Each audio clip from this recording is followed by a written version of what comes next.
Hi, my name is Gil Robertson, president of the African American Film Critics Association.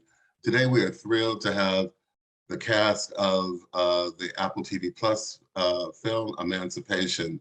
We're talking to Ben Foster, Charmaine Bingwa, Antoine Fuqua, and two-time AAFCA Award winner for Best Actor, Will Smith. We're going to kick things off by introducing you to the AAFCA members on the call today, starting with Rebecca Ford in Chicago, Reggie Pounder in Chicago, Rhonda Rasha Penrice in Atlanta, Anthony Witt in New York, New York, Katia Woods, our facilitator in Philadelphia, Jill Oh, Monroe Philly in the building. in Los Angeles, and Sharonda Williams in Atlanta. I'm going to let you guys do what you do so well, and I will see you on the other side. Give thanks to God. The Lord is with us. What can a mere man do to me? I will come back to you!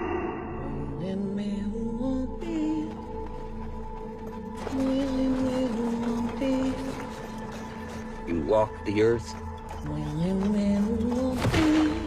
because I let you. I'm your God now.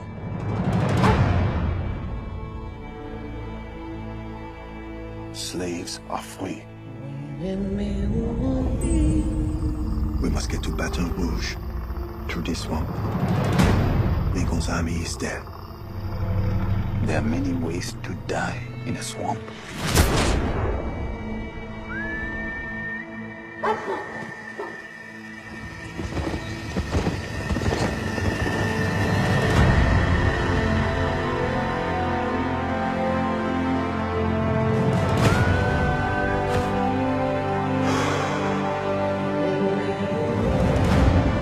I must get to my family.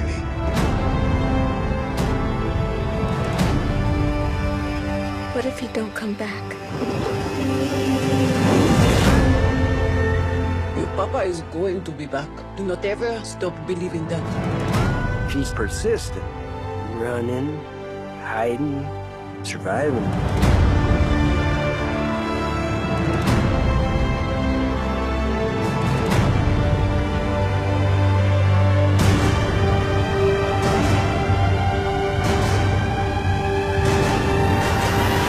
I fight them. They beat me. They whip me. They break the bones in my body more times than I can count.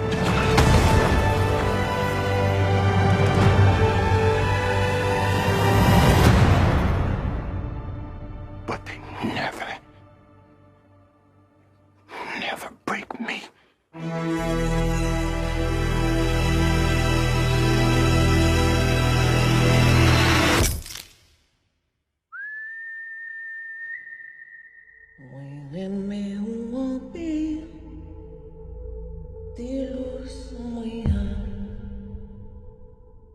Hi, I'm Reggie Ponder, the Real Critic out of Chicago. Thank you guys for doing this film. My question is to Antoine and Will. There's a discussion that's happening in this film about freedom, whether you're free, whether you're not. And Antoine, I'd like to get your thoughts on why you had that included, and Will, what you think about that whole concept of freedom. Well, you know, freedom is your mind and your spirit. You know, Peter was free in his spirit and free in his mind. You know, when he was whipped, we discovered that he was in a coma for 3 months. And he said that's where he saw God. He met God, right? So he was free. His body was in bondage, but he was free. The idea of freedom also means that you got to fight for freedom. And part of the message that we wanted to tell with this character, Peter, is that he frees himself. Yeah. He frees himself. There's nobody coming to the rescue, right? When Peter says we must fight, that's what I'm trying to tell you. We got to free ourselves, right? Of all the baggage. Yeah. Not just physical, all the baggage. So that's what freedom means to me. Yeah.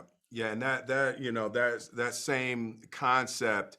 And it's, you know, I've described Peter as a spiritual warrior, right? And Peter's fight for freedom, this central fight was within himself, and the central freedom was from doubt. He was not going to doubt God, that he was going to trust, and he was going to surrender, and he was going to believe the commitment of God, that whatever Peter is experiencing, he was taking it as a divine benefit. And he understood the relationship between suffering and salvation. And he believed fully that if he just submitted to God, and there's a moment in the film that I love so much that depicts it, is in the middle of all of the hell, Peter stops and he just puts his hands up. And he finds the ability to be able to praise God and have gratitude in the middle of this hell that he had been sucked into. And, you know, I was raised in a Baptist household and went to a Catholic school. And until I met Peter and interacted with Peter, I did not understand the Christian ethic. I did not understand the journey of Christ. I did not understand what my grandmother was trying to teach me until I got to embody Peter. Wow, thank you so much. Hi, Jill Monroe, Access to the Life. My question is for Will. We see Peter endure a great deal of horrible situations, and through that he perseveres through with his faith, which we just mentioned. But was there ever a moment you feel Peter experienced survivor's remorse or survivor's guilt, because there were people that were lost along the way that could have been him? So is that something you feel like he went through?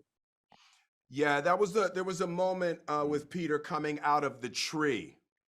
When John, was what had been decapitated, and that was the moment that we were trying to illustrate, you know, Peter's not doubt, but we were looking at that as the, that's Lord, if you can take this cup. We were trying to depict that as the moment where You could have doubted. he could have doubted, where Peter just the confusion of it, just the overwhelming brutality of it.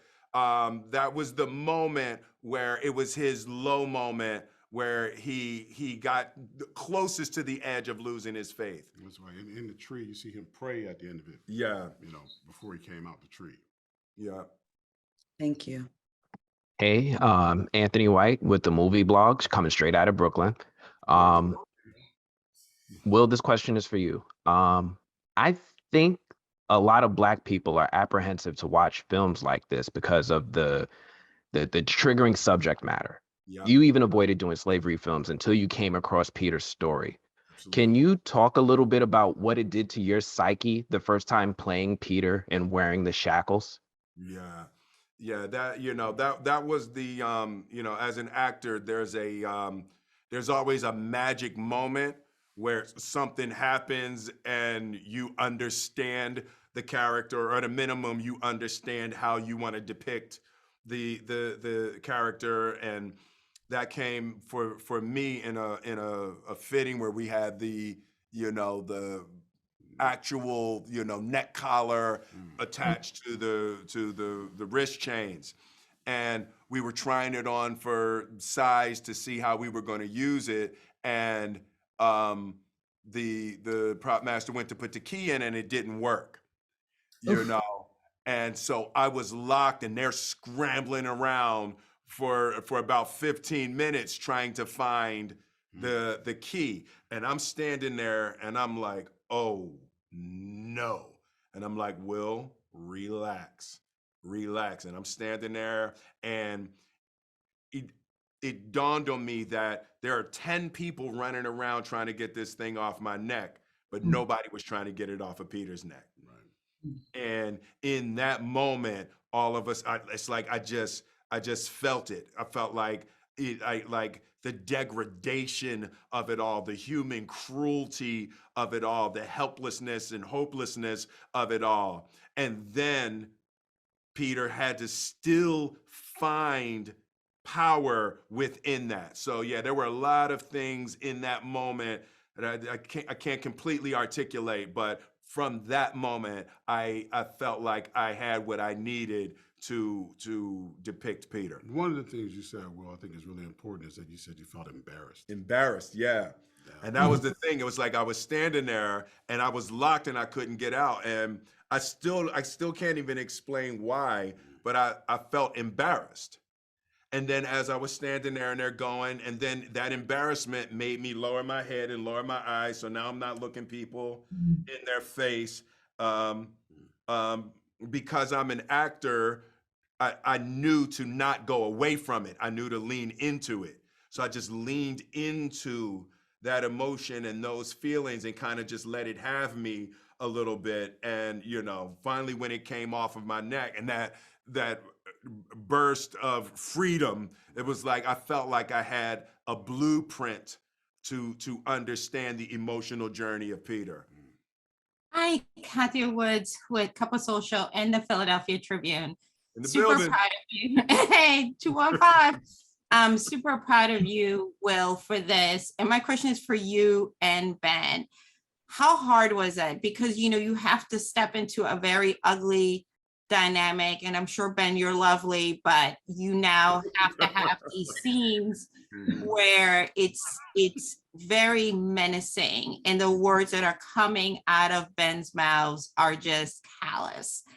How did you prepare and approach to film these scenes? And, you know, just to make, and also to make sure that there is some healing at the end of the day. It didn't go home with you. Let's start with you, Will, if you don't mind. Yeah, you know, I credit Ben with getting my head right on the first day of shooting, you know. So it was hot, there's hundreds of extras, all of that. So, you know, I'm out on the set feeling like I'm a producer, so I got to produce and I'm talking to everybody and I'm trying to, you know, do my Will Smith to get everybody, you know, to be comfortable on the set. And Ben walks on set and just walks past me and doesn't speak. And I was like, oh, maybe he didn't see me. Maybe, you know, but Ben was locked from day one with the, like, just the depth and the importance of this role. The message that I was feeling from Ben is we're not playing, you know, and he just really got me locked into the depth of what we were about to undertake. And we didn't speak. We didn't make eye contact or speak off camera for 6 months. We didn't exchange a word for 6 months, you know, and he got my head all the way right. What was your side of that, Ben? And I can vouch for Ben's loveliness. Yeah, I appreciate that.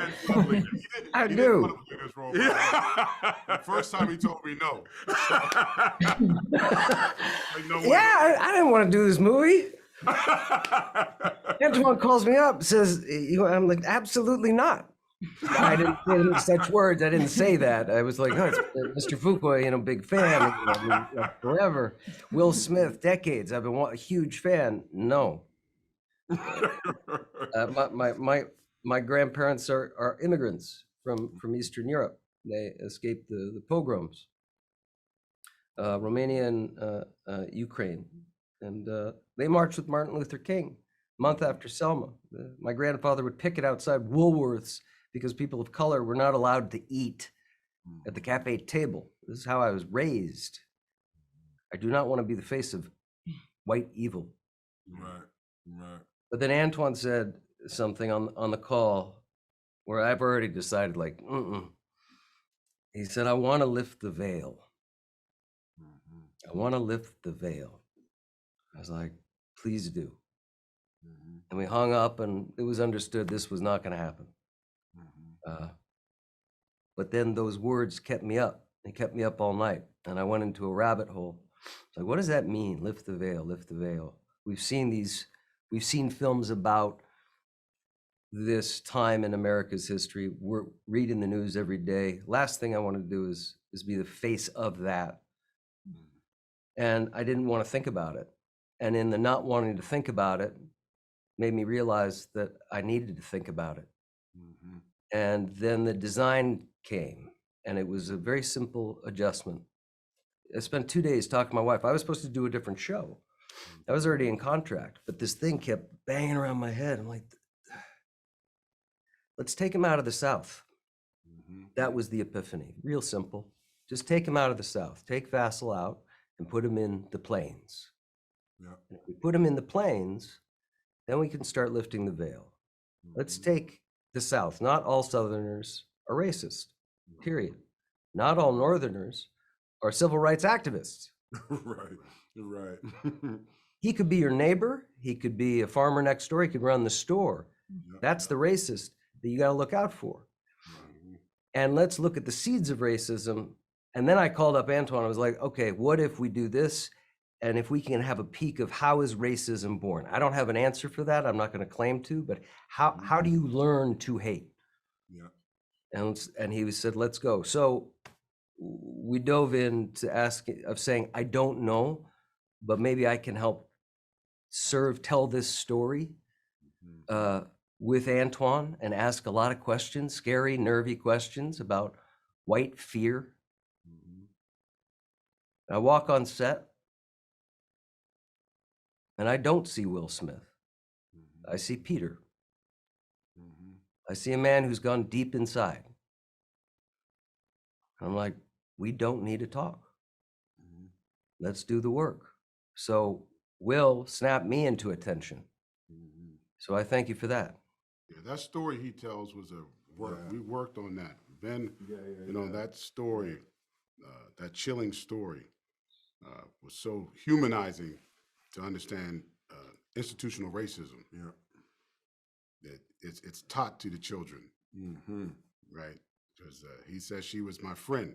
And then just for that, she's killed. And we talked about the question of what would she say? What would she say? What would she say? And this is the question that we're asking everybody: is why? Why? It's the last words out of her mouth. Why? That's the question. Why? Why did George Floyd die that way? Why would Emmett Till be killed that way? We have so many questions. Why? And we still haven't got a real answer, except for economic progress. So it all came from that. And thank God Ben played the role. He killed it. Killed for sure. Thank you for inviting me. And I'm sorry. Don't be. Don't be. Sharonda Williams, pay your weight. I want to kick this question off to Will and Charmaine. I think we talk about this fight for Peter to get to freedom, but I think that a lot of people while watching it, you realize that you're kind of fighting your own way through demons and trying to fight to find your freedom for something. And I wanted to know, after watching Peter's journey through these different lenses, after you were done filming, what was something that you realized that you were fighting for? What was some of the freedoms that you actually realized after portraying these characters? I mean, being in this film was life-changing. So there's so many things you awaken to as a result of being in it. But I think the one that really struck me is the freedom to love your family, to love those around you, to love who you want to love. And, that applies to me in my personal life. I am an openly gay woman. And I think, especially I was so pleased to see that marriage equality laws were codified over here in America. And for me, it's also the freedom to go deep inside. That's the biggest thing I get from Peter's journey, is that any adversity that's thrown in his face, he digs deep, he goes to God, he's able to find a way through it. And I love this movie because it honors the people who came before us, and I think it's a reminder, especially to people of color or marginalized people, is that you have survival in your genes. You, in your DNA, the people who came before you, they survived many, many unspeakable, unthinkable things, and still they go on with dignity and strength. So that's what stayed with me. Yeah, I think that what stayed with me is the relationship between God and love, you know, as like nuclear spiritual power, right? That when you can tap into the relationship with God and the power of love, it really cultivates emotional invincibility, you know. And anytime we allow our minds to go away from those ideas, we allow our minds to slip into fear. We allow our minds to slip into anger, you know.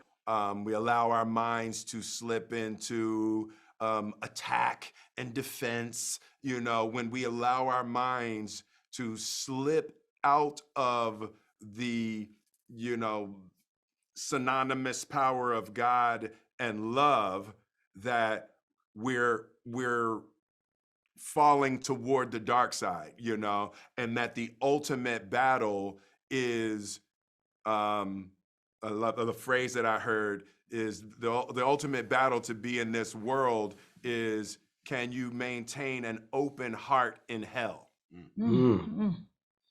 You know, and you know, we're from really working with Peter and understanding the power of his faith. It's like that's the image. That's what the image of Christ on the cross started to mean to me. It's that total surrender. It's an open heart in hell, you know, and it's like that has become my new North Star, you know. Can I learn how to embody that? Can I move away from my fear? Can I move away from my confusion and craving? And can I get my heart open in hell? So I'm Rebecca Ford. I'm in Chicago, and I'll be reporting for WCPT, which is Progressive Radio here. And so I have a question for Charmaine and Ben, and then also, you know, as producer and director, it's kind of a Will and Anton question as well. But I want you to talk about your experience in the process of developing the characters who are not Peter, because it's obviously like Peter's show. And then, you know, there are other characters who make a huge impact on the outcome of the movie. So just, you know, what happened? How did you guys go about, you know, making sure that Charmaine and the bad guy were seen? Russell, yeah. You know, we obviously know in the case of Dodienne, we know that she existed, but very little beyond that is known about her. And, you know, obviously there's one thing that I had to struggle through was there's a lot written in history books, but where I found solace and the most truth and the things that resonated with me the most was in the words of our people. So I listened to hundreds of hours of enslaved narratives because I really wanted to honor Black women. That was really important to me. And, you know, our relationship with cinema isn't great. Either we're not included at all, or we're, you know, stereotyped, or, you know, and so I wanted there, in a way, I wanted to weave this beautiful tapestry from all of those amazing stories that I heard and all of their feats and remarkable and sometimes silent but clever ways to ensure their own survival. You know, there was just such a myriad of stories that I heard, and I just wanted it to honor Black women today, because, you know, we still have such a ways to go, and in the times, and I'm so grateful to Bill's script and Antoine's direction, because, you know, I think sometimes not a lot of kudos is given to what women had to face in slavery. They did the same amount of physical work as men. They would have to come home and take care of the kids and make sure the household was still running. They faced the sexual predation of slave owners. So I really am so glad that her giant sacrifice is included in this film, because I think there's Black women everywhere that are sacrificing to that degree. You had a very important moment when you woke up from your dream. Mm. You want to tell them about that? Yeah, there's and that was that's one of my favorite things in terms of Dodian's connection with Peter, is that it's such a great love that it transcends space and time. I often thought about it, and I know Will's mentioned he thought about it this way as well. It was their love was in a spiritual realm, and whether they would find each other in this life or the next life, they would be together. And so it felt beautiful how even though there were many scenes of us apart, you could still feel their connection. And yeah, in that scene, in that moment, I just think there's so much of her that is that great mother, a great mother that is all sacrificing, and in that moment she speaks to her children, and she speaks to her children in her mother tongue because she wants to remind them of who they are. I think one of the biggest destructive parts of slavery to me is that it attempted to strip people of their identity, their language, their culture, their humanity. And in that scene she speaks in Haitian Creole, and Creole languages are often a formation of two different languages, because it was a way our people could speak without the slave owners understanding. And that's another clever survivalist thing that we have. And so and there's a power in those words. The people of Haiti were some of the only ones to successfully have a slave revolt. And so it was just a beautiful scene where we could factor in all those things: our resolution, our love, our cleverness, our togetherness, and for us to hold on. No matter what happens, to hold on to each other, to hold on to who we are, to hold on to our identities. And I think it's everything that Peter goes through on the other side of the fence. That's why I had her look right down the barrel of the camera in a way. That was the message to all of us, to hold on. And actually, Antoine gave me the most beautiful direction. He said, I want you to look down that camera, and I want you to tell every Black person in America to hold on. I want you to even tell my kids to hold on. And I just let my heart bleed and said the words. There was a moment when we were on set, and as a man, I know what I look like. And to be able to have open-hearted conversations with Antoine has been one of the greatest gifts of my life. Oh, Antoine, what didn't you want to do? Like, we've seen people tackle this era of our history. What didn't you want to do, and what was most important for you to communicate here? Well, so many things. One is visually, I wanted to look different than anything we've ever seen, because if you look at the films that have been made about the genre, they're golden light, people are singing Kumbaya in the fields, and they almost painted the picture that it was kind of lovely, right? We just happened to be slavery. Well, if you were a slave, it's probably a pretty bleak looking world. Probably lack of that color and all that sunshine, right? The world's harsher. It's almost like being on another planet, right? Also was determined that he has to save himself. You can't have Brad Pitt show up and save the day, right? We're not doing that. You can't have the captain lead the battle, across the field. That's not the movie we were making. This is about Peter. It was about us saving ourselves. There's a moment in there with the boy screaming "Mama." Where Peter runs over to him and hugs him and says, "Go to her. You did good." That's George Floyd. There's the moment when Ben rides up on the horse and says, "Humble down." We just saw that image in Mexico. That's where that came from. We created that image because it was all happening in the world as we were making the movie. But one of the most important things that we wanted to do, no matter what, was Peter had to be inspiring. He had to be able to stand up for his fellow man, you know, which is what he was doing when he helped Gordon up, right? When he said, we must fight, we're gonna die here. That's the message. We gotta continue on. We gotta charge the hill. We gotta keep fighting. We can't stand still and live on our laurels and just be happy where we are. The fight's not over yet.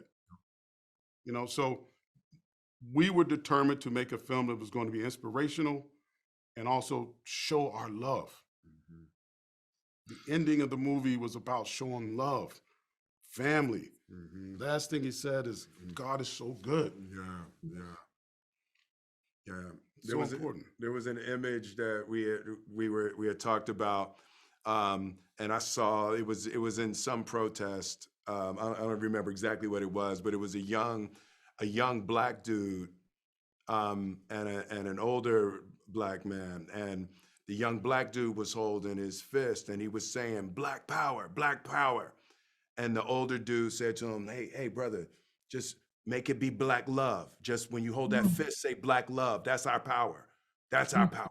So black love, right? And I was like, yes, that's the idea that I hope we communicate with this movie, that black love is our black power. That's it. Ben, Charmaine, Antoine, and Will, thank you for your time today. We appreciate it. We're looking forward to supporting this movie. Thank you so On much. behalf of the world's largest group of Black film critics, thank you for watching this edition of AAFCA Roundtables.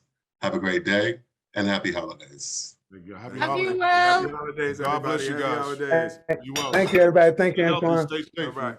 All right. Love you, Will. Bye.